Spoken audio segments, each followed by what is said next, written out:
Compound puns. The fun double twist in English language. Hello everyone. Welcome to another exciting episode of our English language learning series. Today, we are going to dive into the world of humor with a special focus on compound puns.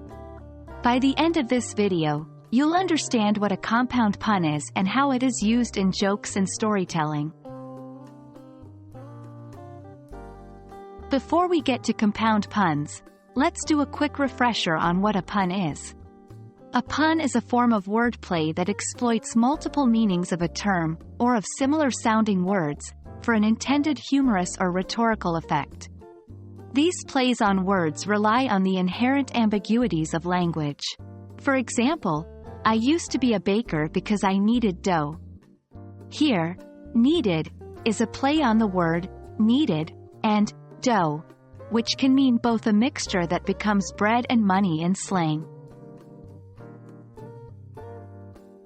So, what's a compound pun? A compound pun is a statement that contains two or more puns. In other words, it's a pun within a pun. Here's an example to illustrate this. I'm reading a book about anti-gravity. It's impossible to put down. In this example, put down is a double pun referring to both stopping reading the book and also the book being so anti-gravity that it literally can't be put down. Compound puns add an extra layer of humor and complexity to language. They require more thought and comprehension than a simple pun, but the payoff is often a greater laugh. Compound puns are used in a wide variety of contexts. You can find them in literature, advertisements, jokes, or even in everyday conversations. The main idea behind using compound puns is to make your speech or writing more engaging and entertaining.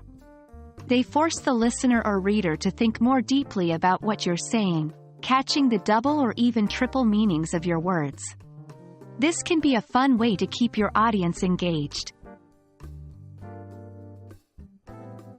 That's it for today, folks. I hope you now understand compound puns better and are ready to add this fun tool to your English language arsenal. Remember, puns are all about having fun with language, so don't be afraid to play around with words. Happy learning, and I can't wait to see you in the next video where we'll continue exploring the fascinating aspects of English language.